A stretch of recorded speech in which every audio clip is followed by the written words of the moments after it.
and they shall also make gardens and eat the fruit thereof. Now, because we're online, I just want to make sure that we understand the wine that they were drinking is unfermented wine. Amen. Amen. Just want to make sure that that is said. But I want to give a brief explanation. Why did I pick this verse? Well, God promises restoration and blessing. His people, we are his people.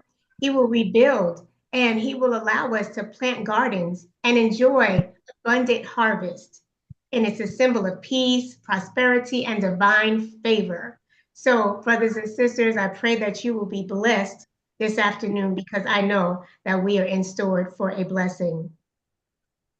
Now, our presenter, Sister Dr. Ephraim, she is no stranger here, and we might have even seen her on many other programs, but she is no stranger here to us at Table of Christ Health Ministry. And she is a avant-gardener.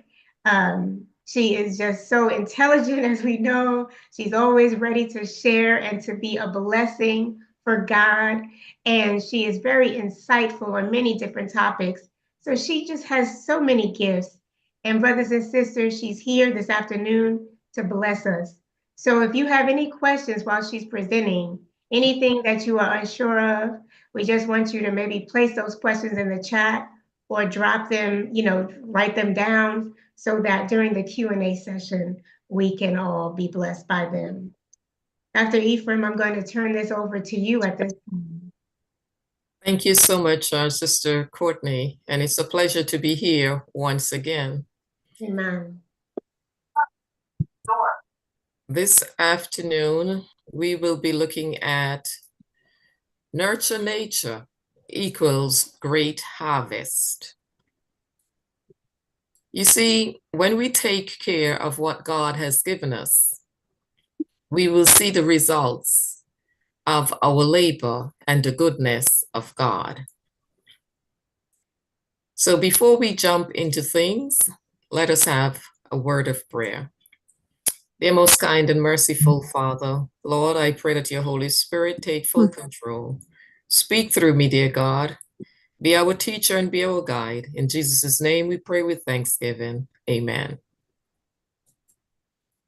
So Proverbs 16 verse 3 tells us, commit thy ways unto the Lord, and thy thoughts shall be established. You see, everything that we do should involve our Lord.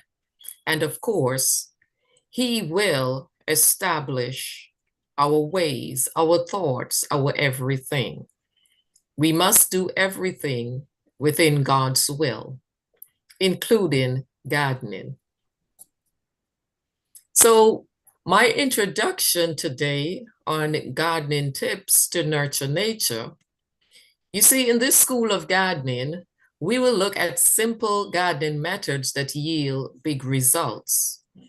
E.G. White also provided instructions for planting, where she adopted the plan to dig deep trenches, fill them in with dressing that would create good soil. And that's from Third Selected Messages, page 328, paragraph 1. So the key to any type of gardening is to create good soil so that you can yield a good crop, or in this case, have a great harvest. And it is so important because today's soil is depleted.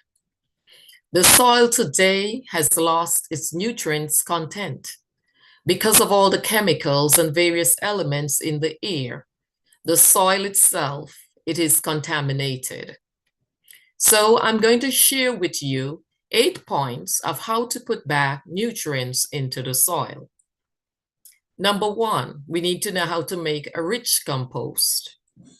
Number 2, we need to add organic matter. 3, add activated charcoal and wood ash. 4, mulch. We can add some mulch as well. We can also add some manure. We can also till the soil. You know, when we break it up, more air will pass through the soil particles. Also, we have to know how to do adequate watering and crop rotation, which is one that I grew up with because my grandfather was very instrumental in doing crop rotation. So why am I talking about compost? You know, when I think of compost, I think of green plus brown equals good compost. It is so important to get the right balance when we're making compost.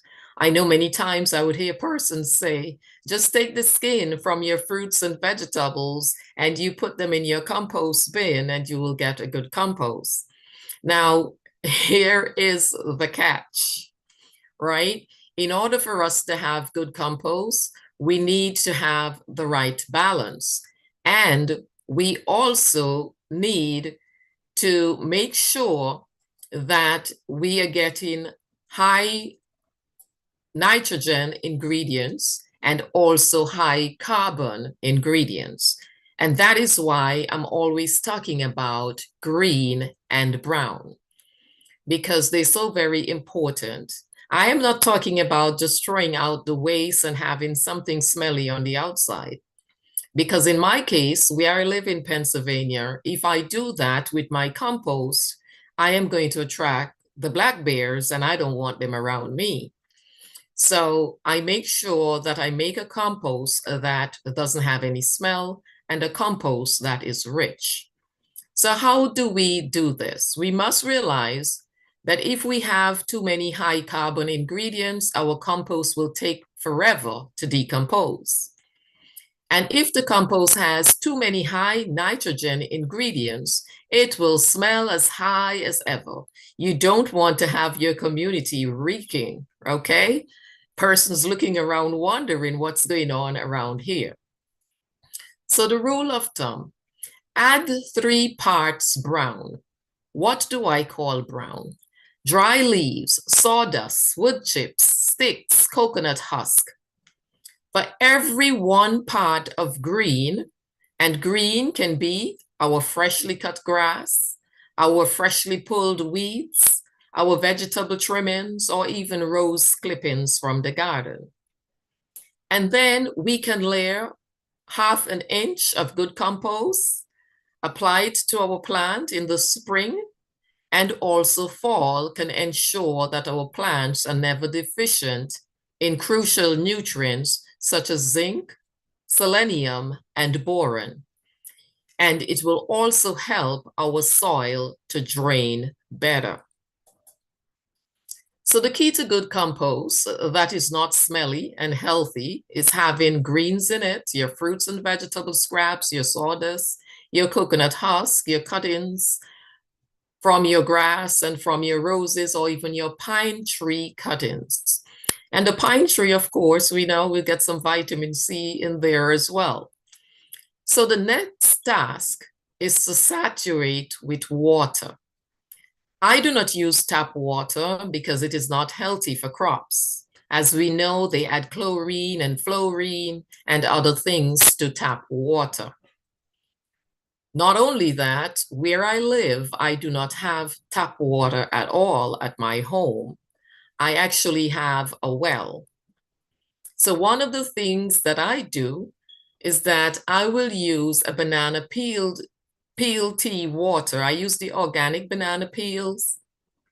I would boil water, pour over the peels, let it sit there for 2 days, and then I'll put it in the watering can, bring the water content up to about 1 gallon, and then I'll use this water to saturate the soil. Now, why am I stressing green and brown to be added to the compost? It is so important because the sawdust helps with aeration. It puts air spaces in the soil, and it also helps with water retaining. And the sawdust will help break down and also help with the formation of humus, which improves the soil. So that humus will improve the soil. In terms of how the water drains, it's going to retain the water and of course put the air spaces between the soil. Also, sawdust provides a food source for beneficial microorganisms, which helps with the cycling of nutrients for the health of the soil. We're going to see some nice healthy earthworms, and these are very helpful. You know, they're not harmful to the soil or to the plants. As they're moving around in the soil, they're also helping the soil to stay loose and create that aeration that we want, where the air can pass in the soil. So it creates some microorganisms as well that are also very good for our plants and for the soil. So here, as with everything good, I do have a few caution when it comes to rich compost, right? We cannot use too much sawdust or sawdust only because it can acidify the soil, and the carbon in the sawdust can consume the nitrogen in the soil. And if you're an average gardener, you would know that we need nitrogen because we need nitrates in our soil and also for the plants to grow healthy. So this is why we add greens and other organic matter when we're making the compost. Additionally, we do not want to use too fine a sawdust either, because it will form a barrier and prevent water from penetrating the soil. You see what happens if the sawdust is too fine, it will clump together when it gets wet, and it will create a barrier where the water will not be able to penetrate the soil. So you do not want it too fine. So you want sawdust, but not too fine a sawdust. $1.5 billion lawsuit by Big Pharma, and not because he was. Also, your compost is done when it becomes dark and crumbly. When it becomes that light, crumbly, rich loam, the compost is ready. It is not a fertilizer, but it is very rich in enzymes and beneficial bacteria, and it is a first-class banquet of trace nutrients for the soil and also our plants.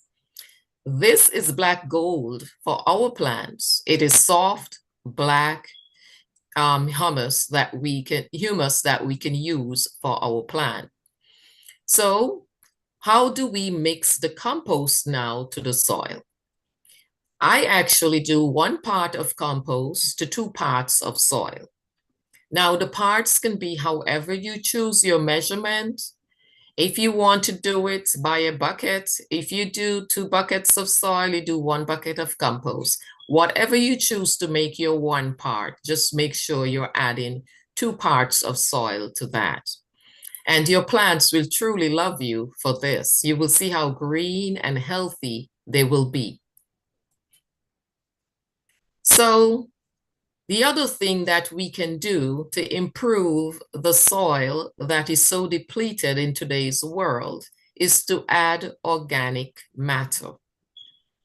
We can spread organic matter, compost, leaves, wood chips, eggshells, coffee grounds, Epsom salt, seaweed, molasses in the late autumn and early spring. One of the things that I like to do is just before spring starts, I start gathering eggshells from friends and family, and I would take those to add to the soil that I'm prepping for my potatoes.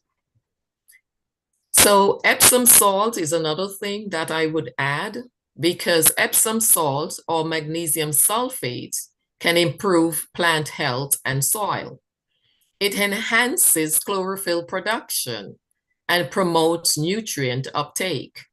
So that greenness, that green color that we get in our leaves and in our plants, it is enhanced by the Epsom salt that we place in the soil.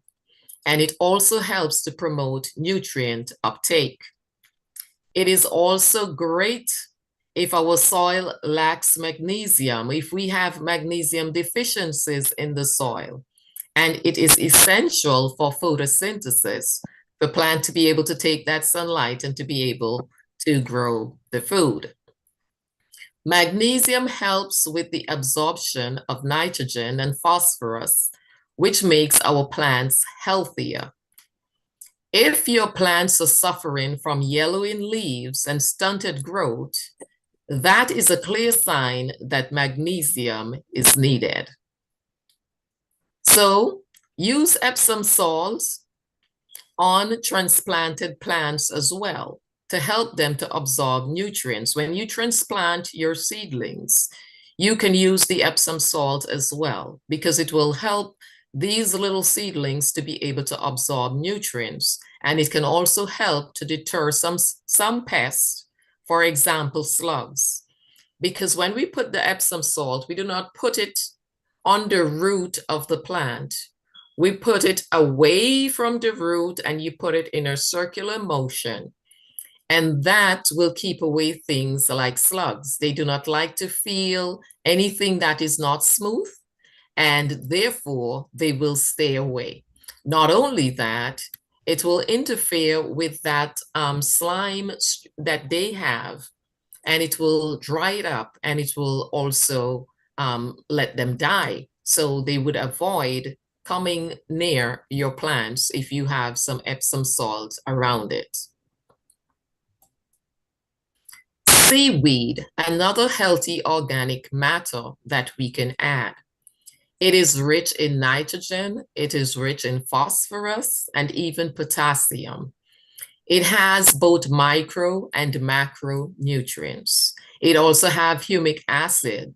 It also have phytohormones, and they all contribute to improved soil fertility.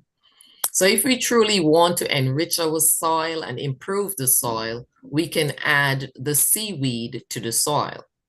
It helps to improve aeration. It's very good for water retention. It helps to build strong roots and better nutrient uptake. It improves plant growth. It helps with flowering. You would have a better yield. Seaweed also helps to balance the pH of the soil. So it is so important. So not only is seaweed healthy for us, it is also healthy for the soil and healthy for our plants. Now, eggshell, you heard me spoke about that earlier on.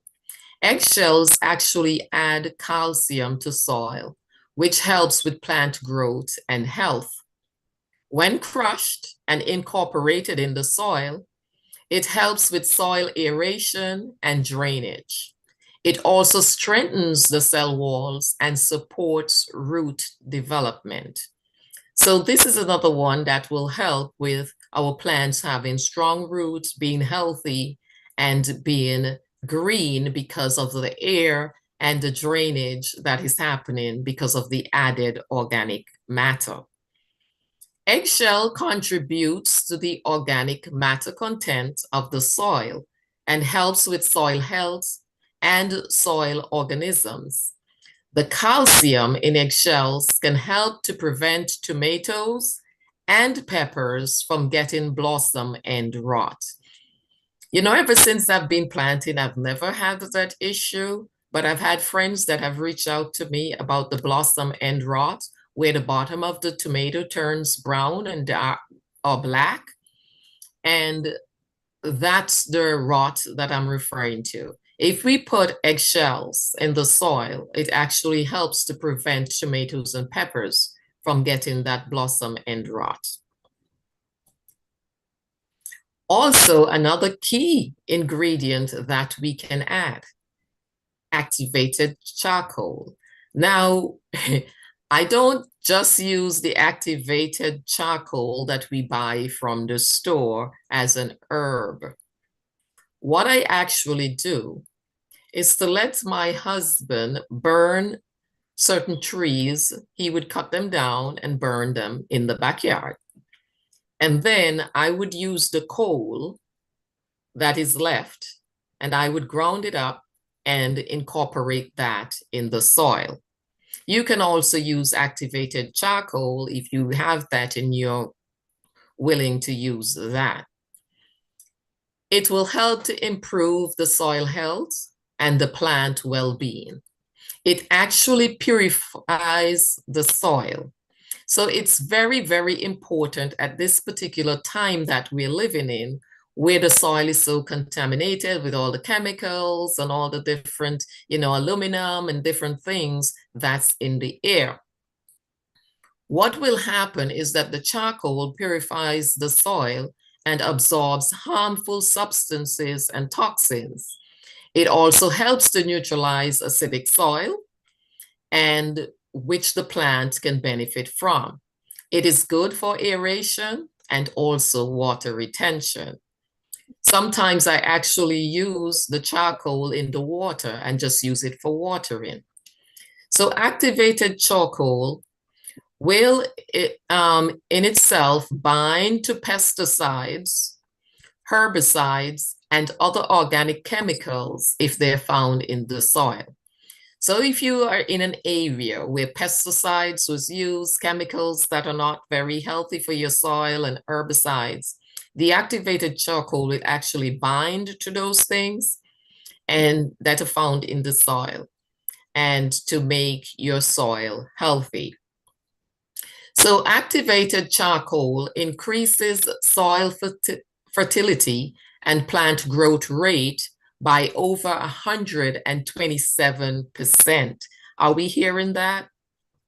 So our soil, our plants, they would grow, they would be so much better. The improvement is actually a growth rate and soil fertility rate of 127%. And that came from Cruise 2021. And that's from the book, The Complete Guide to Activated Charcoal in Horticulture. And you can also find it online at www.supermoss.com. So let's talk a little bit about wood ash. Wood ash is also very beneficial for soil. It is good for pH adjustment. Oh boy. It has potassium, calcium, and other micronutrients such as manganese, iron, zinc, and calcium. Now, here is the thing. These are all beneficial to plant growth and also for produce. If you want to yield a great or high produce, wood ash is also very good. It acts as a natural fertilizer and is readily available for plants to use. Because you see, after you're finished doing the burning and that ash remains, the plants can make use of it readily. You don't have to do anything. You just put it in the soil. That's it. And the plant can make use of it. But there are some plants, some fruits that needs acidic soil. So we're not going to add wood ash to those particular fruits. Blueberries, for example, they enjoy acidic soil. So we would not put wood ash because we don't want to make any pH adjustment there. We want it to stay very acidic because blueberries grow best in acidic soil. So what are the trees that are best to get your ash from? Where I live here in Pennsylvania, it's common to find birch trees, oak trees, and maple trees. And these tend to have more nutrients. So when you use the ash from the birch and the oak and the maple, they're high in nutrients that your plants can utilize. And I'm going to give a caution here. Never use ash from treated wood or even from ready-made coals that are all chemical-based. These chemicals are not good for the soil, neither are they good for your plants. So never use ash from treated wood or from ready-made coals. Those coals that you may put in your barbecue grill, they are made from chemicals. Those are not good for the soil or for the plants. So always work the wood ash into the soil. Be sure to wear gloves because now it's ash, it's light. We don't want it to get into our eyes and on the skin because for some persons, it can be an irritant for the eyes and for the skin. And that came from University of New Hampshire and it was not dated. So you wear some gloves, you put some goggles on to protect the eyes and the skin. And this is from Guide to Using Wood Ash as an Agricultural Soil Amendment. And you can also find it online at www.extension.unh.edu. Now, I personally like to do layering, which is something I learned from my grandfather. He was big on growing burpee seeds back in the day when I was a child, and I watched him and I would get involved with gardening. I started planting back in the 90s, where I grew a variety of caladium plants for mothers on Mother's Day. I grew many types of variegated crotons, various hibiscuses, roses, coleuses, etc. on the island of Antigua. Once I migrated to the US, I decided that I cannot eat flowers. I started out with flowers first in my yard. And then one year I'm like, you know what? I cannot eat flowers. So I got back involved in planting my own vegetables and a few fruits. I then started looking into my zone and understanding, what zone I'm in. I'm in zone 6. When is my last frost date? So I know when to plant, when to start my seedlings, and so on and so forth. This is important for us to know so that we can know when to prep our soil and to know when to start planting. So it's important for us to know our planting zone number and when is our last frost date. And also to know some of the things that we can grow, even in times that are considered fall and frost, right? There are some plants that enjoy that type of weather and will still grow. So what exactly is layering? Layering is how I prep the soil for planting. I would loosen the soil by digging it out until I can feel the rocks beneath. So I do a lot of digging and digging. I have all of my planting things that I use, the hoe. Those of you who are from the Caribbean, you would know what that is. And after reaching the rocks, I would mix in a layer of sandy soil. I'll put in some dry leaves, a rich compost, and then some organic topsoil. But the rule of thumb is always remember 2 parts of soil to 1 part of the amendment, okay? This is then added back to the garden after mixing. So the key to good compost that is not smelly and healthy is having browns and green in it, as I mentioned before, fruits and vegetable scraps, the sawdust, the coconut husk and the fiber, green cuttings, grass, cuttings from your roses or the pine trees cutting. And then the next step, as I said, you'd saturate it with water. And like I said before, I do not use no type of tap water on my crops. And because I do not have it in my home, I love the banana peel water to saturate the soil. So what does layering look like? When you dig the soil and you cultivate it and you mix in the organic matter, the soil becomes soft and porous. Porous meaning that water is able to pass through, it has air pockets, right? And this process lightens the soil with air and creates what is called a loam. A loam is a fertile soil, rock, sand, and organic matter. And this allows the plant roots to pass through the soil with ease, and all the water and fertilizer will go down to the roots of the plant. So here you can see I have there already, and they're already outside growing, my Irish potatoes, organic Irish potatoes. I have the regular, I have the red, I have the purple, and I also have some onion and some garlic growing as well. You can see tiny bits of eggshell, you can see some leaves still there, and a mixture because I put sand in it as well. And of course, some charcoal in there as well. I even put diatomaceous earth as well.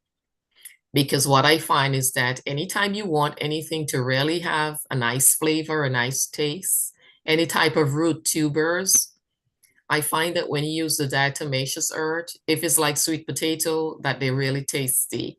And anything that you add the diatomaceous earth to, I find that the crops have such a nice taste. The vegetables, the fruits, the root tubers, they're just so tasty.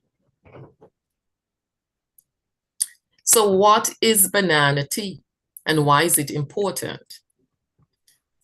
So the most important step in gardening is having healthy soil.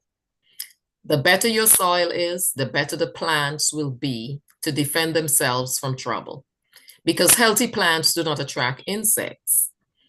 Here is, and when I say insects, I'm talking about harmful insects. Here is an image to show you the banana tea water. It makes your plant healthier and very green.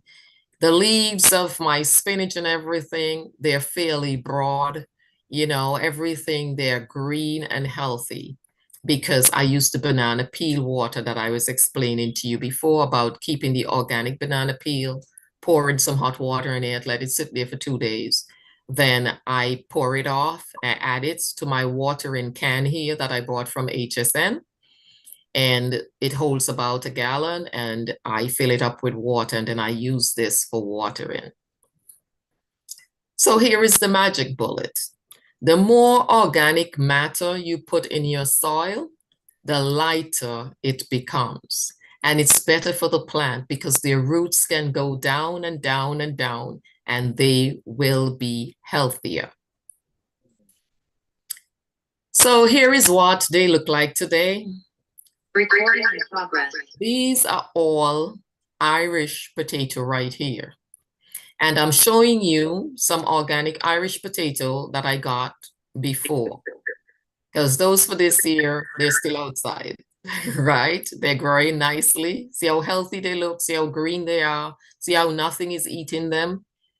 Because when plants are healthy, they do not attract harmful insects, okay? And this is just to show you some potatoes that I got last year from my planting. So here is another thing that I am going to talk about, because we are going to have a part 2 to this, because there are some other things I want to share with you. And when I share the other 4 ways to make your soil healthy, I want to share with you some herbicides, some pesticides that are natural so that you can protect your plants, your fruits, your vegetables from any type of harmful insects. And you don't have to use harmful chemicals either.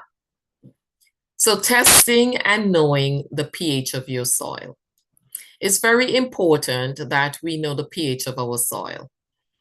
Because if we plant blueberries, for instance, in alkalinic soil, it's not going to do well. Eventually, that blueberry tree, it's going to die, right?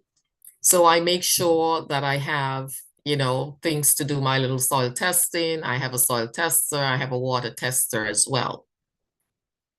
And it's important that we find some type of pH chart online, and I'm going to show you one where we can understand the pH of the soil that's needed for a particular fruit, a particular vegetable, and so on and so forth. When we have the right pH, our plants will be nourished and healthy. So when we have the right pH of the soil, the plant will be healthier.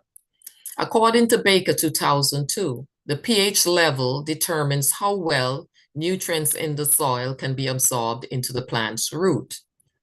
If your soil is too alkaline or too acidic to suit the needs of your plants, they will become malnourished, okay?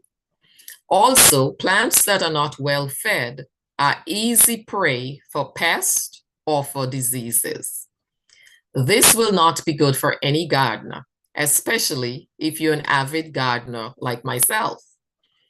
You can get a small soil testing kit to test your soil's pH, potential of hydrogen, and the pH of your soil should be slightly acidic, 6.2 to 6.8. When we want it really acidic, if we're planting blueberries, then of course we will do that if we need to. So I personally, I do look at a pH chart that has the pH for itemized fruits and vegetables, because I do this so that I can note how well my vegetables grow and at what pH. For example, the chart that I have, and I'm going to show it to you just now, it shows tomatoes pH at 5.5 to 7.5, and that they will grow best at a 5.8 to a 6.5, right? So what we need to know is to look at the chart. So how do I get that pH? I know many of you will be asking, how am I going to get it to that pH? You can use potting soil, which is acidic, for your tomatoes. And if it is not between the ballpark figure that I mentioned here, 5.5 to 7.5, you can add some baking soda to the soil and help to get it a little more acidic. Just around the edges of the pot now. You're not going to put it on your plant root or on the plant because you don't want to destroy your plant. You want to get it in the soil. I also give my tomatoes added calcium. And here is the thing that I use. Remember that chalk? When we were growing up, those of us from the Caribbean, that they used to use the blackboard, le tableau, the blackboard, right?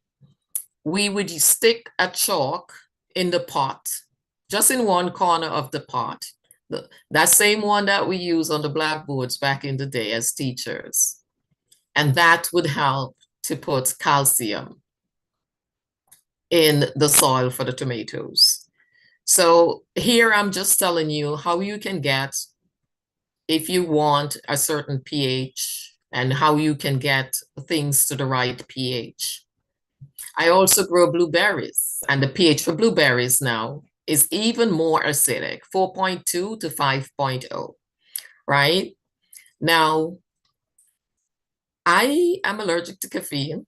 I don't have nothing named coffee around me, but guess what?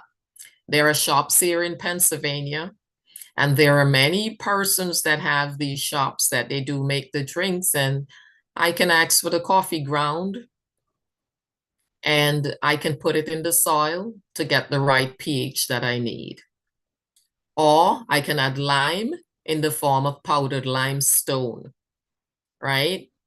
My preference is the organic dolomite lime because I don't like to smell coffee.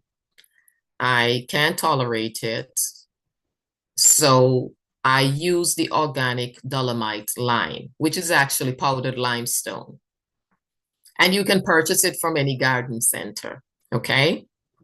Now, I'm not sending anyone to go and drink coffee just to get the coffee grounds.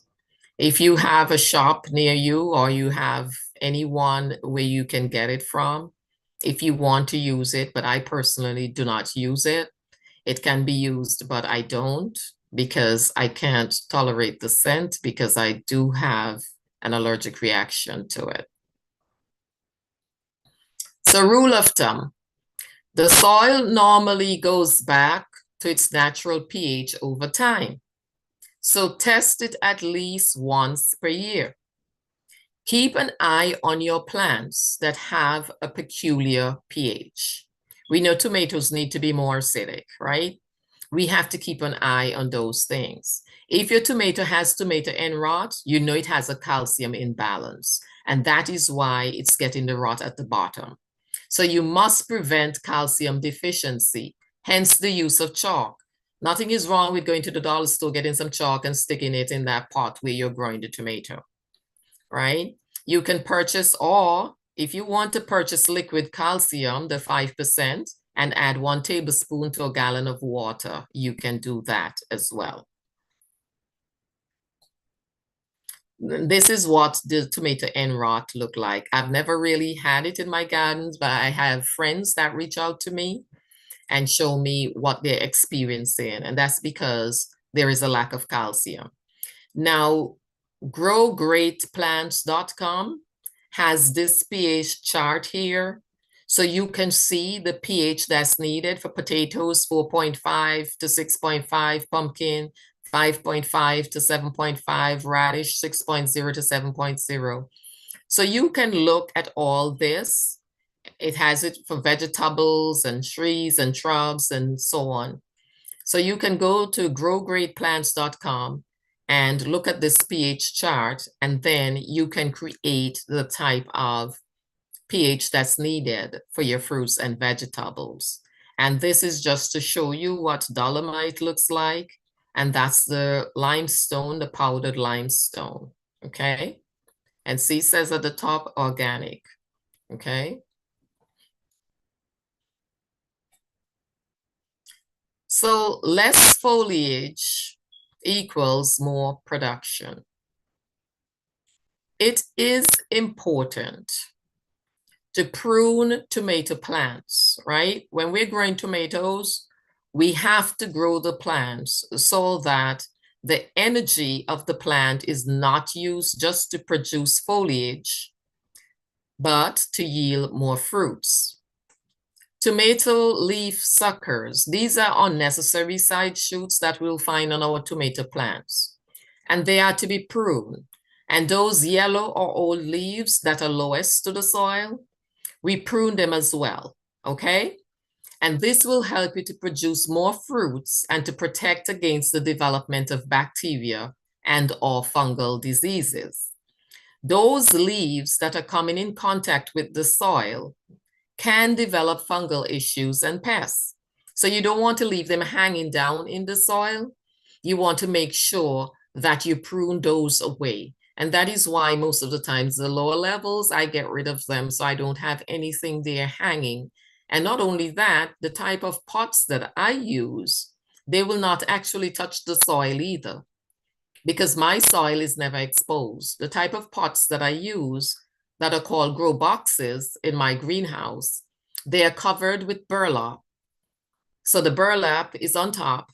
So my tomato leaves would not actually touch the soil, but I still do the pruning, right? Because you do not want your trees to be damaged. And I love gardening. I love to see my plants. I love to see them healthy. Sometimes I even do my worship and meditation among my plants. If you do not want to prune those leaves, you can use stakes and keep your leaves off the ground. So when I say stakes, I'm talking about putting a stick in the ground, and then you can actually tie the tomato tree, tie it upwards to that stake and hold them up so that you don't have any leaves hanging on the ground. Also, pruning helps to open up the foliage and to help with airflow. The air will now circulate around the plant and its fruit and prevent fungal diseases and leaf spots. So it's important that we know how to prune as well. So how do we prune the tomato? This is what we call pruning. It is a great way to control the size of your plant. So normally, I don't let anything hang to the pots. And you see this third piece in the middle? This is what we call a sucker. And normally these little ones here, there, normally I take these out. I just pinch them out, right?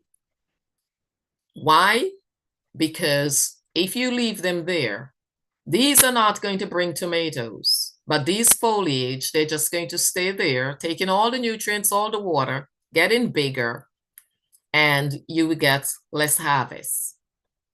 So when you prune these out, you will get more tomatoes. Your tomato tree will be laden with tomatoes when you take out all these little suckers here. That little third wheel between there. It's always between the main ones, these little ones, and you take them out. So this is what it looks like. So you locate them, you pinch them out, less than 2 inches, and prune larger suckers and remove or stake long branches. If you have long branches that look like they're gonna hang down, you stake them. You know, you can put a stick and then you can tie it, or if you have those plastic ones that close in that I use, you could just use it and snap it over it and hold it up, because you don't want them hanging to the ground in order to get fungal diseases or to attract pests. So when pruned properly, all the foliage will receive adequate sunlight, which is effective in photosynthesis and to increase growth and to yield production. So here are some tips and some mistakes that we should not make while pruning. Do not prune a wet plant. This encourages the spread of bacteria and or fungal diseases that can kill your plant. Do not prune after rain, or if the plant is wet from a sprinkler, wait until it is dry. Do not remove too many leaves so that the plant has less foliage. I'm not telling you to make the tomato tree bareback now. Pruning should leave an even spread of leaves to shade the fruits, because too intense sun and heat can cause scalded tomatoes. And tomatoes, they're one of those things that are very sensitive. So if you have real hot summers, you know, strong sun, you have to be very careful that you don't have your tomatoes in intense heat, because if you do that, you will have scalded tomatoes if they're already on the tree. If not, and it's just the tree and it hasn't reached to the production stage, what you're going to find, the leaves are going to look like they're wilted. And because tomatoes cannot take the strong extremes of temperature, you're going to find that your production is going to be very slow and you may only get a few tomatoes. Do not prune with dirty tools. That's another thing. I have my gardening tools. I keep them clean. I wash them. I clean them with alcohol and I put them to dry. Do not prune with dirty tools. Pruning with dirty tools can spread bacteria and fungi from one plant to another. Always wipe tools clean with 70% isopropyl alcohol before starting on the next plant. And that's another thing. I don't use my tools from one plant to the other. I clean it when I'm finished with one plant, and then when I'm going to another, you always clean between. You don't want, because if that one has any type of fungus or bacteria, you're going to be spreading it from one plant to the other. Do not neglect to remove old, lowest leaves from the plant as well. The fungal disease normally strikes the lower leaf first and moves easily from soil to plant. Do not wait too long to prune away suckers. You don't want them to get too big. The plant would have already wasted its energy on unnecessary foliage growth instead of growing fruits. Also, suckers can become heavy and weigh down plants and decrease airflow around the foliage. And that is why you take them out when they're young. You do not wait for them to grow and get too heavy and to weigh down the plant and to have your good foliage, your good leaves hanging to the ground now to get pests and to become diseased, okay? So we all love to grow herbs, but we tend to forget that they grow fast and need a decent sized pot. Added nutrients to improve the taste of our herbs. I always tend to wonder, and I've noticed this in with some of my friends, when they're growing herbs, they look for the smallest pots. Why? And persons always say, oh, I have an herbal garden in my kitchen, but then the pots are so tiny. We have to remember that be generous with the size of the pot that we choose for our herbs. Give your herbs a steam bath as well once per month.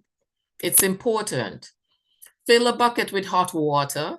Then you put a wooden board across the top of the bucket. Put the bucket in your bathtub in the bathroom. Place your potted herbs on top of the board, and then you close the bathroom door. Let the herbs enjoy 5 minutes of sauna. And this will keep your herbs green and lush and free of pests. So you see, I realized something, and I'm pretty sure many of you are thinking it. All of the things that are good for us as human beings, even the sauna, it's also good for our herbs. It's also good for our fruits and vegetables. So for vegetable containers, you can use 4 eggshells. Make sure they're clean, make sure they're dried, and make sure that they're crushed to powder, right? And you can put half a cup of Epsom salt and 1 tablespoon of tea granules, that the remain from your tea bag if you use, good herbal organic teas. And you can mix all together well and mix it in your soil and then plant. This is a garden booster mix for your vegetables. And that's a garden booster I just told you about there. You can use half of this booster and half of the compost in your potting soil. So all these things will make your garden, your soil, your plants, your herbs, keep them and make them healthy. So there are a few things that we can do as well. When we are looking at bulb and vegetables and, we want to make them tasty and we want to make sure we use a bulb booster to prepare them for planting. And before we plant, just about 2 weeks before we plant, we can use this bulb booster here. We can use soybean meal, or if we don't have organic healthy soybean, here is what we can use. Chickpeas. Use the chickpeas meal, and we can mix it with 2 pounds of wood ash and 1 pound of Epsom salt, and we can mix all of that ingredients together and sprinkle over the top of the soil of the pots in early spring. And this will help the soybean to break down and add calcium and phosphorus to the soil, making our bulbs much healthier and tastier. Word of caution, always make sure that you test your soil before adding any boosters. Like I said before, we test our soil before we add boosters, before we add nutrients, because we want to make sure that we are creating the right range of pH for our plants, okay? So this is only beneficial if the soil pH is below 7, okay? So if it's not below 7, and we know 7 is neutral, if it's not below 7, we're not going to be doing that bulb booster when we test the soil. So sunlight is another important thing that we need. I always tell persons, read the seed packets to know what type of sunlight your fruits and or vegetables require. Some vegetables require partial sunlight, while others need full sunlight, and the same applies to fruits. For example, tomatoes need partial sunlight because direct or full sunlight can scald the tomato fruit and actually destroy them. And tomatoes just cannot take extremes of temperature, like it's going to be very, very hot and then next it's cold or anything like that. It just cannot withstand extremes of temperature. So let's talk about our enemy when we are gardening, the bugs. We need to banish our bugs. We need to get rid of bugs and to keep our herbs between our vegetables to keep away the bugs. Things like our rosemary, we can grow them between our vegetables, our lavender, our thyme, because the scent from these herbs will actually keep away the bugs. And plants that are healthy keep insects away as well. So that is why I thrive for healthy plants, healthy herbs, and to keep harmful insects away. One of the things that I like to use as well, marigold, and I actually grow sunflowers because the sunflowers attract bees and I need bees for pollination. Last year, I had to do some self-pollination, which I will talk about in part 2, where I had to use the artist paintbrush and do my self-pollination because bees were a bit limited in my area. But I know how to do all these things because my grandfather taught me how to do self-pollination. So rosemary, here are some simple gardening remedies for pests as well. Rosemary oil spray is good to keep away insects, as well as neem spray to keep pests away. You can add 1 teaspoon of neem oil to a liter of water, and you add liquid soap. And when I say liquid soap, I am talking about the transparent clear Dawn that has no paraben, no color, no fragrance. And I would add that to the neem oil until it's not sticking to the surface of my little spray bottle that I use. And when it's mixed into the water, then I would spray it on the leaves of my plant because the neem oil would let it stay on the leaves for a while. And we have to do this for at least 3 weeks. You know, some persons think if I spray today, I'm good. But sometimes, you know, rain comes between. If you're not in a greenhouse and you have things on the outside, you have to consider all those things. After the rain, you're going to have to administer again. Okay? So one of the things I must tell you, I love to see my pots, my plants healthy and clean. If I see a dry leaf, I take one of my tools and I clip it off. I make sure that my clean plants are naturally happy, okay? They need TLC as well, tender loving care. So give them some TLC. You can wipe your leaves clean or even wash them twice per month with a little soap and water. Use 2 tablespoons of mild soap in a half a gallon of room temperature water. Remember, I didn't say cold water or warm water. Room temperature water, and rinse it with room temperature water. Your plants will love you for this. You know, when they're clean, they're happy, they're healthy, and they keep away unwanted pests. So here are some produce from last year, and it's a joy. It was a joy to eat the fruits of my labor.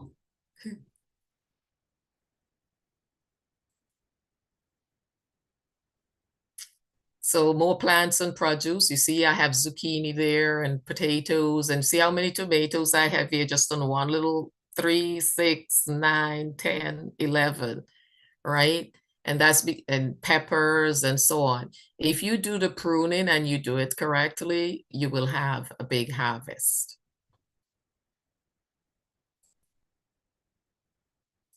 So these are some crops from this year.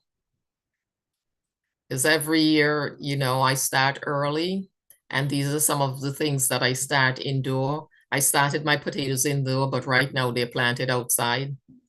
Here are my lettuce leaves, nicely washed and ready for my wrap. And here are my lettuce leaves, nicely washed. And you see those leaves, right? Sorry. See how they're nice and healthy? I have lettuce, I have arugula, and they always come in the earliest. Okay? So if we take care of things, we can enjoy the fruits of our labor. We can have them in wraps. We can eat them raw in salad, etc. And this is my greenhouse. See how clean and tidy?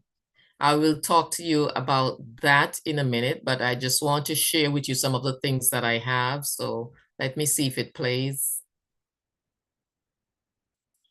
Welcome to my greenhouse. Right here you can see I have pumpkin, I have garlic growing in the back, leek, potato, lettuce, chive, lemon, cucumbers, cilantro, spinach, tomato. In the front here we have kale, switchard. We have some kale. We have okra. We have beans, string beans that is. We have tomato in the corner. And we have some sweet peppers here and some bok choy.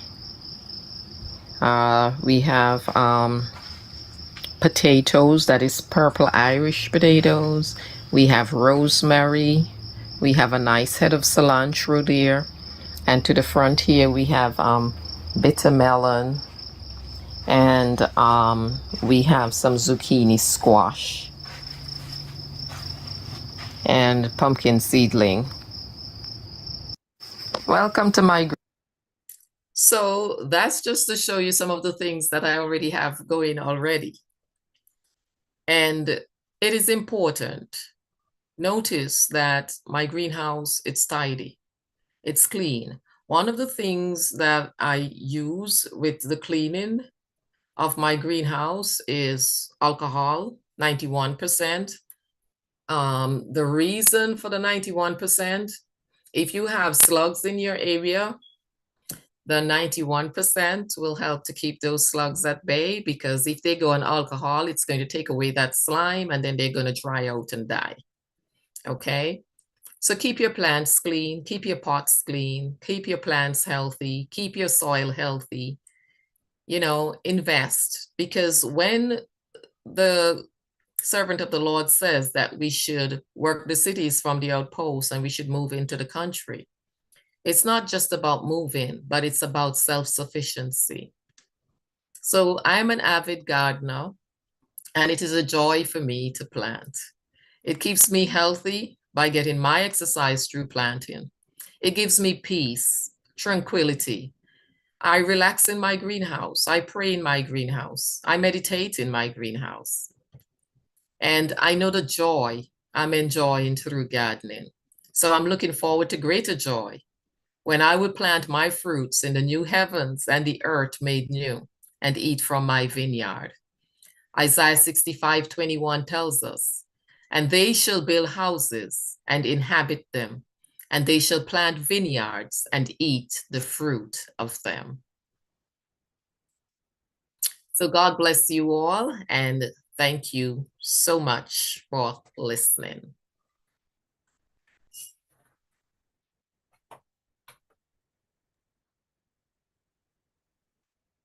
Wow.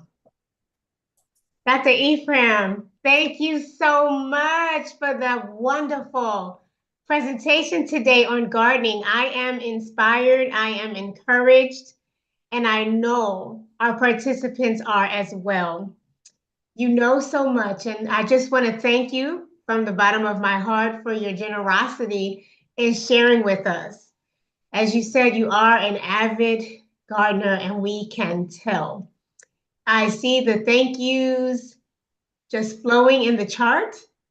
I do see a few questions as well, and I had a question I want to ask you, but let me see. I just want to get the questions going on. Okay, so I see those questions. But the first one, when you showed the video of your greenhouse, there were like some covers where the plants were growing out of. You had mentioned during the presentation burlap, but then it looked like it was like a cardboard covering. Can you expound on that? It's actually burlap. And what I do, I just cut out holes to do the planting down in the soil, because I don't leave the soil exposed. I keep it covered. And for several reasons, in case anything gets in, I don't want it to have access to getting rid of the soil, because, you know, squirrels can be a pest. So, yeah. So I try to keep my pots covered with burlap. And also, because of the fact that I'm adding nutrients, I want to keep it nice and moist and to keep things inside. Okay. So the burlap, I'm picturing like the fabric burlap. Correct. Okay. All right. Awesome. Thank you. And I do see someone is asking, they mentioned they don't drink coffee as well, which is great. That's wonderful. And they're asking, does this powder, let me see what they're saying. They're saying they don't drink coffee. And does this powder, or can the powder be added to the ground, or is it needed to be used after? Oh, okay. So she's asking if she can use fresh, like maybe she can go to the store and buy organic coffee grounds, or does it have to be used coffee grounds? Oh, well, normally it's the used coffee grounds, but like I said, I really don't do much with coffee because it's not something that I really can get very close to. So I more than likely, most of the times I use things like diatomaceous earth, or if you can get the liquid calcium, 5% liquid calcium, make sure that it's good food grade calcium that you can add to the soil. Or some people just simply use the limestone, the organic limestone powder, You know, the limestone is just the actual stone from the earth, God's creation. So Right, right. And then you mentioned during the presentation, you use the 70% alcohol to clean your tools, but then you mentioned 91%. Is that just for bugs? I And how do use you use it? I use the 91% for cleaning purposes in my greenhouse to keep away the slugs, because the slugs, if they go on the walls of the greenhouse with the 91%, they will eventually die, because it would take away that stickiness that they have that they need, and it will dry them out. Okay, so you use that instead of the 70%, but Right, I 70% use the 70% for my tools. Got it. Okay. And there's a question in the chat asking about, we noticed on the video you had some plastic rectangular bins, but there were cement blocks. And so they're saying, what was the cement blocks for? Cement blocks? I don't have any It was cement just blocks. cement blocks. They had holes in them. I'm assuming maybe the plants are growing Oh, out of okay, them. okay. I know what she's talking about now. Those, what I do in the earlier parts, I actually stick marigolds in those. Okay. Yeah, to keep So to away pests attract as well. okay. And that also helps to attract the bees. The marigolds will actually keep away pests, harmful pests, and sunflower is the one that will attract bees. Oh, good to know the distinction. Okay. I'm writing that down because I wasn't clear on that one. And also to keep my burlap in place. In case any squirrels come around, they can't move it. Yes, that's awesome. Okay. There is a question in the chat, and sister, there's someone with a raised hand. I do see you, but I want to acknowledge the questions that were placed in the chat earlier. They were asking, do the eggshells need to be organic, like from organic eggs? Well, where I get mine from is that is here in Pennsylvania, you have a lot of persons that have their own chicken coop. So this guy, he raises his own. So I would tell my husband to collect them from him. Okay, but do you know if it would be safe? Let's say, we didn't know anyone that had or that had chickens, or if we just went and said, okay, I'm gonna go and buy a carton of eggs, dump the I inside. would say use the organic ones. You're Okay. better off that way, because then you know for sure you'll be getting calcium from the eggshells. Okay, makes a lot of sense. And the size of sawdust, you had mentioned Not too fine. sizes, not too fine. So anything that's just not too fine. As long as it's not too fine, because when it's fine and the water gets through it, it will clump up together and it will prevent the water from going through. So you don't want it too fine. Okay. Okay. Antoinette, I'm not sure about your question from the very beginning, if you want to maybe rephrase your question, but at this time, I'm going to allow Pearl to unmute and ask her question. Hello, good afternoon. Are you hearing me? We can hear Yes, you we just are. fine. Wonderful presentation. I really loved it. Praise God. You said you were from Antigua, but you had moved to the US, and you all have different zones for your growing plants. Mm-hmm. So in the Caribbean, we have rainy season and wet season as the two seasons we have. So my question is, how do you, because I'm having some problem because the sun is really hot these days, and then the rain is coming when it feels. So how do you know when to begin planting certain stuff? So sometimes people will plant, like we say, from December to February, they will plant certain things, and then you will have a spring season. What plants would you put um, could correlate with our season here?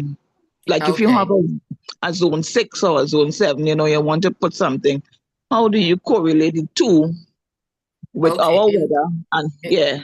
In the Caribbean, when it gets down to like December, it's a little cooler. You can plant things like onion and cabbage and broccoli, cauliflower, those things that don't mind the cool weather. Okay. Now, with the extreme of sun, in some cases, it depends what you're growing. You may need to get a little cover to protect the plants, because there are some plants that cannot take the hot sun, right? Or you can plant them in an area where you have trees where they will get a little shade. For example, tomatoes. Tomato cannot take the strong sun. When it's extremely hot, the tomatoes will actually be destroyed, right? The tree itself would yield a small production if it's too hot. Did we lose her? I think we did, unfortunately. No, you didn't. No, you didn't. No, you didn't. I Oh, just okay. muted me. I Yes. muted the mic. Yes. So that's something you can look at. I know in the Caribbean, if we're growing melon, for instance, watermelon or even cantaloupe, we cover them with plastic, right? Because of the fact that too much of the hot sun penetrating them directly can actually destroy them. Okay, okay. Because I tried watermelon last year, and it actually did burn. It did dry up. It burned in the sun. Correct. First time I was trying it, and as you talk about the tomato, you talk about it now, and you have to look back. You really realize the tomato, and then the size would be very small, and the yield would be limited. Of course. So now I have to cover the tomatoes that I'm going to make a shade for the tomatoes. Make a shade. Correct. Okay, okay. And you were saying about the broccoli is better to grow it in the cooler temperatures They don't because mind the cooler temperature at all. Even cabbage, they don't mind the cooler temperature. Your onions, your garlic, they don't mind the cooler. So when December, when it gets a little cool, you can plant those things. okay, okay. All right. Okay, thank you very much. You're welcome. Sister Pearl, you've been blessed with all this information today. Now, when you mentioned to her about the plastic as a shade, because I'm assuming, like, say you go to a store and buy the plastic, maybe where you're painting, it's clear. I know it would add like maybe humidity or moisture, or should you It will keep the moisture in, and it won't make the heat of the sun directly blast the thing, because it's gonna hold the moisture. Okay, okay. Now there was a question in the chat about the entire egg or strictly eggshells. Oh, it's not the entire egg, just the shell. Because you're For the looking for the calcium. calcium. Got it. Okay, someone asked that question in the chat. And we don't put it in halves either. We ground it up. Okay, very good. I hope that person heard that. If it's herb, you want it to be finer. If it's herb you're going to use it with, you want it to be ground fine. But if it's like where I'm doing potatoes, I just break it up with my hand in small pieces. Okay. Now, I just kept hearing your theme throughout the presentation. I just kept hearing TLC, TLC. The same TLC that we need, our plants need. Now, someone is asking, and you know, in the water. Come on, Ma. who I need to mute. Give me a second. Everyone, I just want to be reminded, if you're not asking a question, if you can just go in and mute your mic. Thank you. Someone was asking in the chat about cow manure. They are wanting to know, they heard it was great for the soil, but they're concerned about the hormones that might be in the soil from the cow manure. And they're asking, what do you think? That is exactly why I'm doing a part 2 to talk about manure, and I'm going to talk about the natural healthy stuff. I would not use the one from the cows, knowing how they're fed and what's coming, what they get, what you put in is what you get out. I would not put that in my garden. Yes, yes. You mentioned about the soil tester and the pH tester. Do you recommend any particular brands? It's not about brand. I mean, they're cheap, they're simple. You can get them on Amazon, and you just buy a soil kit and a soil tester, and you can test your soil. Are they reusable? Yes, the little tubes that you get with the cover, those you will keep and you can use them for a while unless you break them because they're glass. Okay. Unless you break them, yeah. And the Alright. soil test still lasts for a long time Okay. because I still have mine and it's still usable. It's actually digital. Oh, wow. All right. Someone is saying their location is Florida Mm-hmm. and the ground is basically sandy. They have been adding scraps in a space in their backyard. I'm not sure what, I'm assuming, well, they've specified, they said like tomato skins and potato skins. Mm-hmm. And they're asking, do you think that those skins are safe Now, for their? if you just add in the scraps to the sand, that's not enough. There are some things that will grow in sand, right? But what you can do to enrich that soil is to make a rich compost and add to that sand and add some topsoil to it as well and mix it. And that will give you a greater benefit than just throwing skins and scraps into the sand. Okay.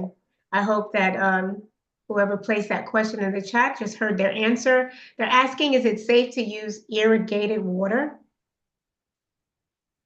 If you're setting up your own irrigation system, nothing is wrong with that. But here is the thing. I know most of us in the Caribbean, when we do it, we normally use the rainwater and we set up an irrigation system with the PVC pipe and, and so on. But now we have to test the water as well. With all the chemicals in the air, I find that the rainwater comes up very acidic. I have been, catching it and testing it, and it's coming up very, very acidic.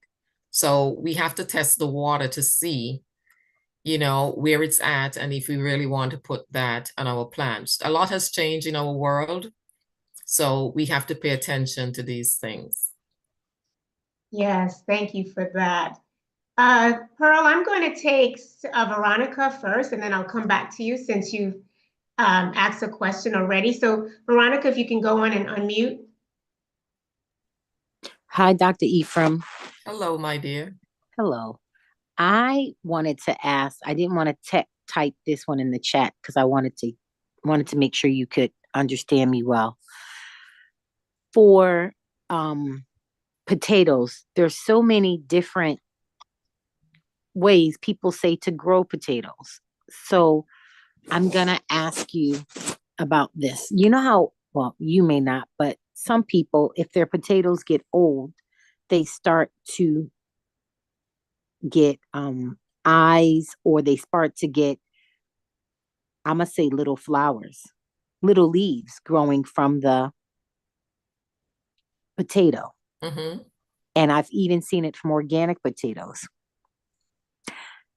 I've heard that you put the whole, that I've heard where people, poke it, put it in water, trying to get those flowers to grow. But literally, if you just leave your potato, do nothing to it, it will, at least where I live, which is near where you live, in the tri-state area, it will just start to grow a stem and some pretty purplish greenish leaves. But I've seen where people poke it and put it in water to do that. Then I've seen where you just sit it. I've seen where I sit it and it grows. I've seen where people say, put that in the dirt, bury it, and it will grow. But then I've heard people talk about slips. And and then someone said you take, I'm going to call it the eyes, and you cut a piece of the potato with that eye and put that in the ground.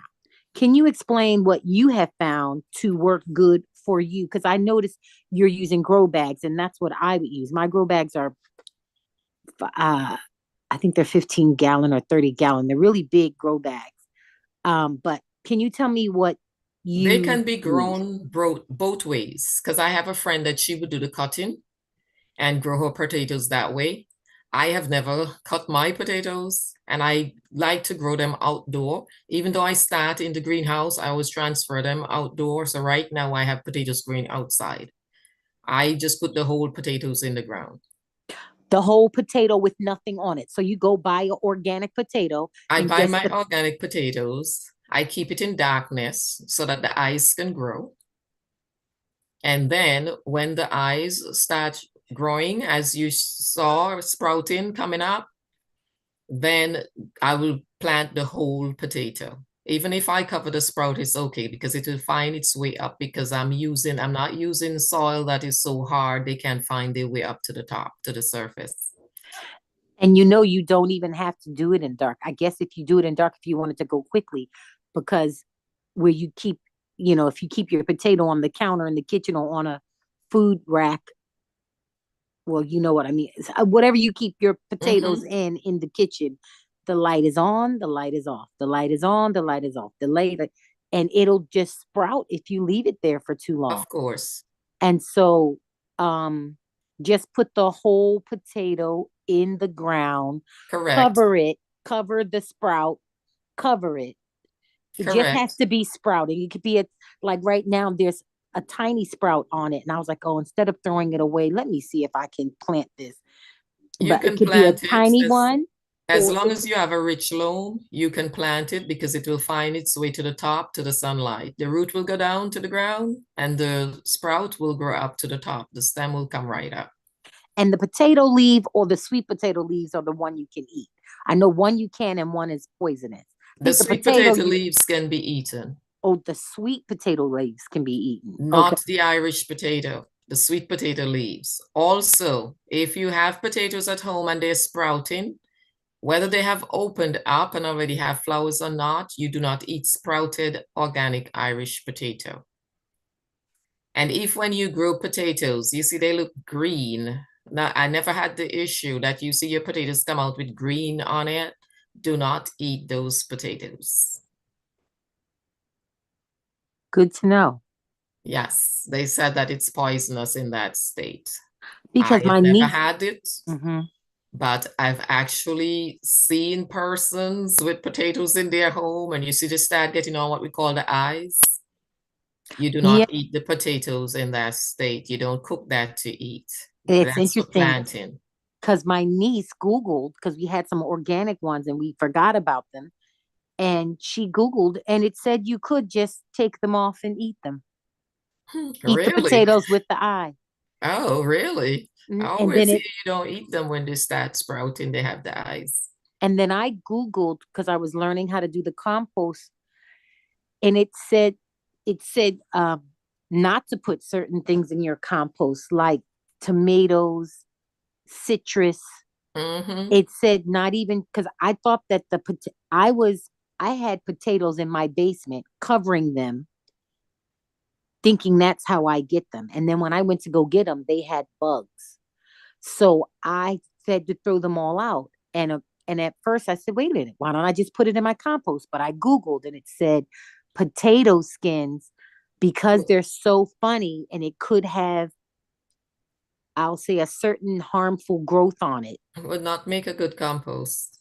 that you should not put potato skins at all in And it your. will make a smelly compost as well. So I think someone in the chat mentioned, or maybe like your thing said peelings and scraps, and I was like, well, not potato peels. Okay, good to know. So just the whole potato in. And how far down do I put the potato? Should I put it as low, like just put like maybe 2 inches of dirt and then the potato and then fill the rest all the way up?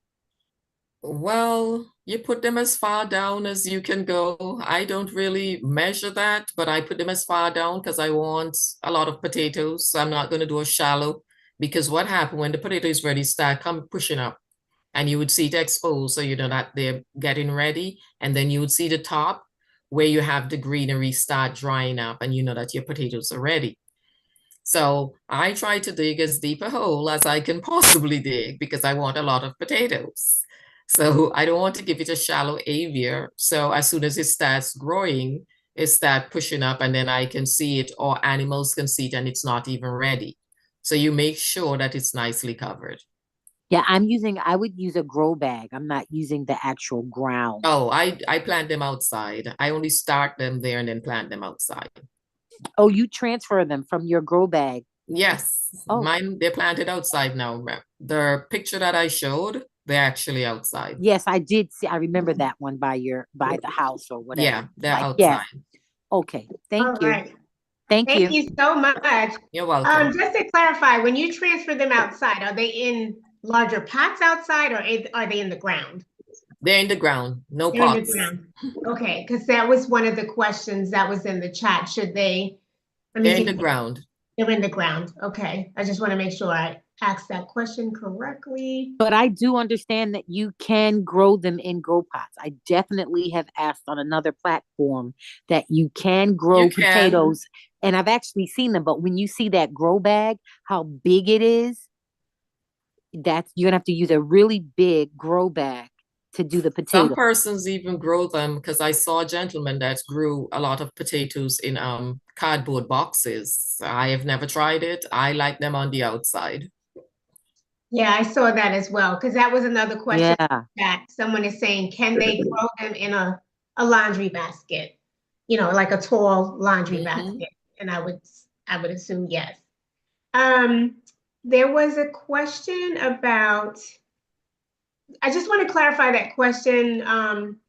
Sister Veronica said someone asked, what they were saying was that they're putting tomato skins. No, that's not what they're saying. They're adding scraps to a space in their backyard, and they've noticed that tomatoes and sweet potatoes are growing in them. I don't really know if they've ever planted those seeds in there. I'm not sure if they were just making a comment, or can you give any feedback about that? So maybe with the skins that they're throwing out, some seeds got there and they're growing. Okay. All right, we're gonna take Pearl's answer and a question, and then after that, we'll hear from Ellen. Good afternoon again. Good So you were afternoon. speaking about, I think it was layering of the soil. Could you repeat the process for me, please? Because you said you would dig down until you meet Until you rock. meet rocks, and then I put sand, I put greenery, I put browns.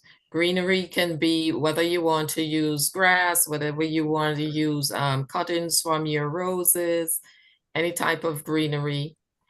Then you can put some browns, which would be your dried leaves, if you want to use leaves, or sawdust. And of course, eggshell. And of course, I use charcoal. When I said the burnt wood that I ground up and add, and I mix it all up in the soil with topsoil as well. Okay. And then you mentioned charcoal one side and you said wood ash. Is it charcoal, the burnt log, and the The wood ash? burnt log from birch or Right, oak. right. And then the wood ash would be what remains after you burn the wood. Yes, but wood ash cannot be used with everything, because remember I was telling you it can actually change the pH. So you have to Right. know the pH of your fruit and vegetables that you're trying to accomplish in order to Okay. use wood ash. All right. Thank you. You're welcome. I want to remind all of our participants that the link has been placed, the link to the YouTube has been placed in the chat, so you can always go there and listen to the recording again to get those precise tidbits of information that you might have missed. Okay, Ellen, will you go in and unmute? Okay.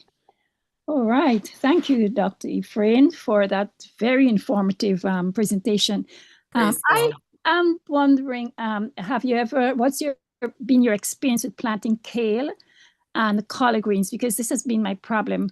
I would like to juice the kale, so I would plant like a row of 10 together.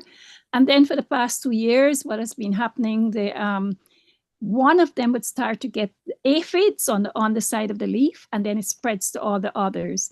And then you have to get rid of them quickly because it would damage all the plants. So I'm wondering if there's a point in time, or how early should you be reaping the kale, or if you shouldn't leave them too long. And then the following year, after that happened 2 years in a row, the following year I put the kale in pots, separated them far apart, and it was a little better, but then after a while, one would start to get the aphids, and then somehow it would start to spread. So I'm wondering, is there a point in time where you should reap kale and not leave them too long in the ground? Okay. When it comes to kale and things that can get aphids, here is the thing. You have to know what time of year you get aphids in your area. What I try to do is to beat some of the things in terms of the time that I plant. Let me give you an example when I say that. Like zucchini. What I realize, if I plant zucchini too early, when there is a particular mite that likes to go into the zucchini's vine and lay its young in there. And normally they hatch during the time of May. So what I do during that time, I'm not planting any zucchini. I wait until after I know that their period of laying is over, and then I plant the zucchini. Because before, if I plant during that time when they are going to be looking somewhere to hatch the young ones, I had to be using foil paper and wrapping my zucchini vine, and it's a lot of work. So to stop them from getting in there, boring in there to lay, because then after a while your zucchini tree will fall because of them boring in there. So I just wait until after they have their young ones, and then I plant a little later with the zucchini. And I find last year I did very well with zucchinis. I got a lot of zucchinis, but I made sure not in May, wait until they finish having their young ones, and then I plant after. Okay. So check the timing of when you're getting that. And the other thing that you can do too is to use a neem oil spray. I tried that. I tried neem. I tried garlic. I tried chili pepper spray or cayenne pepper spray, you know, different things, and wash the leaves. People are just spraying. You have to wash them. Use your hands and actually rub it on there and wash them properly, because you want the neem oil to stay on the leaves so that the aphids don't get attracted to the leaves. Yeah, but I even planted marigolds. They said marigolds, but that didn't work either. Wow. Between them, I planted that. All right, but I'll try washing them this time. Thank you. You're welcome. I mean, this might be an odd question, but maybe there's something like where she has an infestation of, could that be an issue too, of certain bugs in her soil? Some summers you have different bugs that would come out in some areas. Like one summer I have ladybugs, but that wasn't a problem because those are good insects, you know. So again, that is why I was telling her to check in her area and to see what time of year are they plentiful, or was it just a situation where that particular summer they were having those? Yeah, but it only starts with a kale. It doesn't happen. I have cabbage, I have pumpkins, it doesn't happen to the other, just kale. That's when and I've never had anything on my kale. Kale, that's it. So I'm thinking that maybe what type of kale do you grow? Do you grow the purple one or the green one? The green one. Oh, I've never done the green. I always do the purple. Curly kale. But I think I'm harvesting it too late or something, but I don't want to harvest too much at one time because then they spoil, you know? So I wanted to keep them. Check the planting period for the kale. And instead of planting a lot together in one place, try to put more space between them and see if it helps. Sometimes when things are not getting enough air to, they attract insects and bugs and stuff because enough air not passing through. Okay. Thank you. Someone is just piggybacking off of the question that was asked about the aphids. They're saying, what about baking soda solution? Yes, that works as well. And you can even put white vinegar with it as well to help as well. But again, with doing those things, you have to know when, early morning before the sun is out, because you spray with those things and you can patch your leaves. Oh, baking soda, does that mean just sprinkle the baking soda on there, or you mix the baking soda with water? You can mix it with water, but I'm saying you have to know when to do it. You do it early morning and you do it after the sun goes down, because if the sun shines on it when you finish doing that, you may patch your leaves. Okay. Okay. All right. Thanks. All right. Thank you so much for that answer. It's so thorough. Okay, ya. Okay, let me see who I Ah, need. ya, pero yo le compré huevo. Just want to remind everyone, if Vaya you pasando. mute, if you are not asking a question. There was a question in the chat, Dr. Ephraim. Let me see if I can locate it again. And I want to thank you for your time, and we're going to let you go soon. There was a question about someone lives in Florida, might be the same one. She lives in Florida, and she's planted a mango seed. After 9 years, she got her first mango. Yay. The tree is big, but it barely fruits, any mangoes. Usually 6 to 12 mangoes per season. Do you have any tips for her? 6 to 12 mangoes per season. Some mango tree, they normally start off with small. And again, you planted the seed. I would like to know how you planted the seed. Did you take off the outer layer of the seed and just plant the inside, or did you plant the whole seed? Because sometimes that can make the process be longer. I do know she said she did this 9 years ago. Oh, she did the whole seed. That's why your process was that long. Next time you take off that outer hard part and plant the inner part, right? And it wouldn't take that long. What I would like for you to do is to check the soil. You probably need to add some nutrients to help the mangoes. So you're getting more foliage than fruit, and that's not good. So you need to check the soil and see what's lacking and see what you need to add.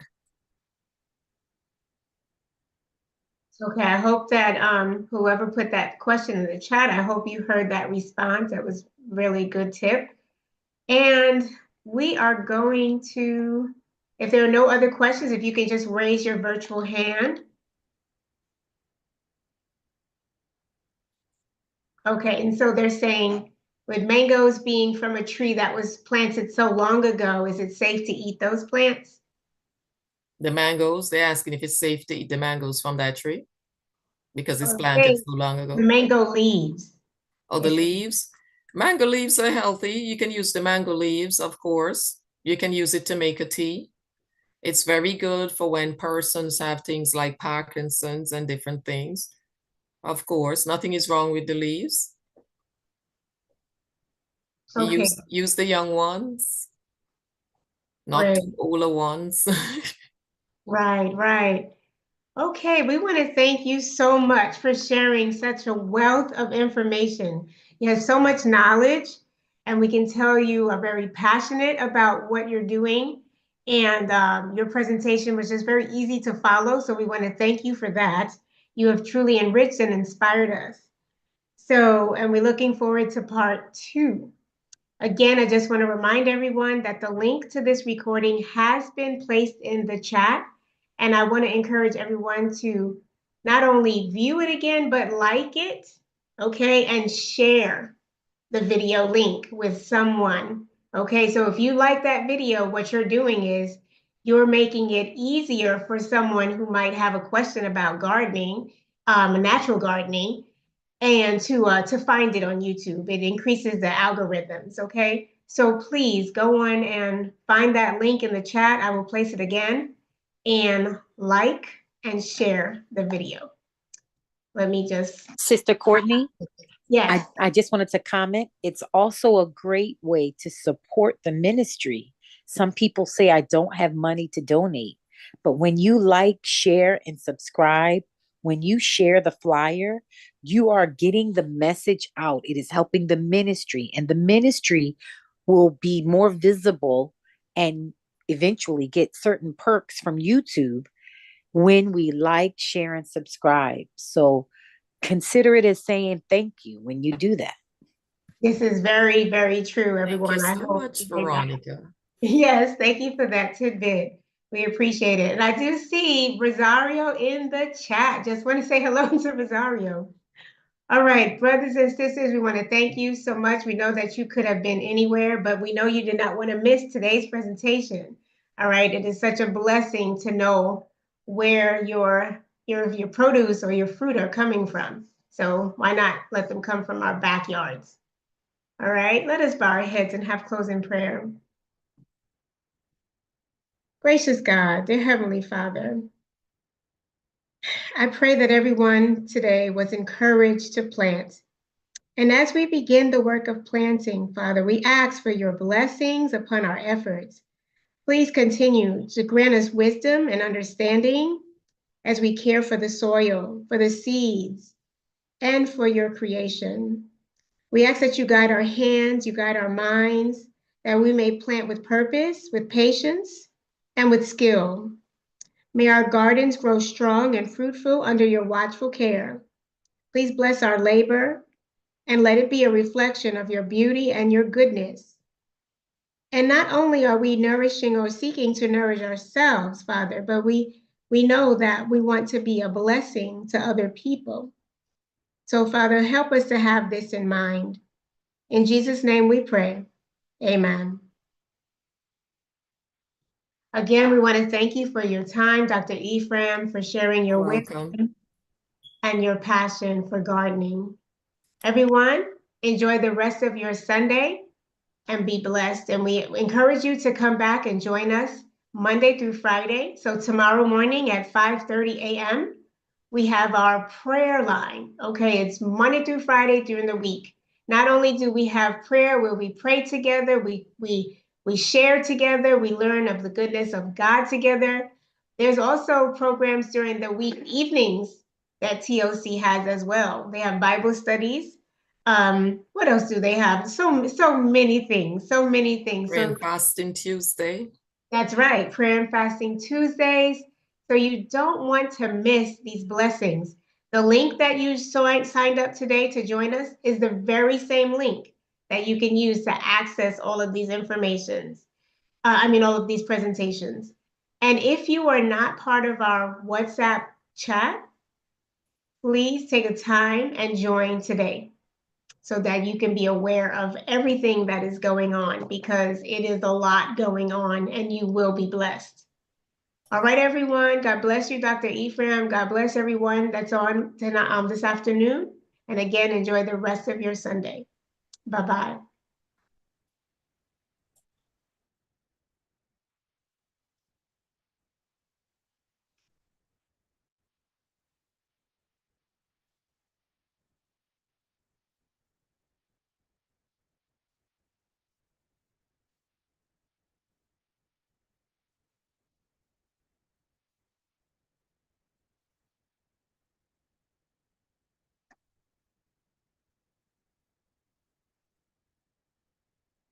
I'm trying to stop it on WhatsApp, on YouTube. Am I successful?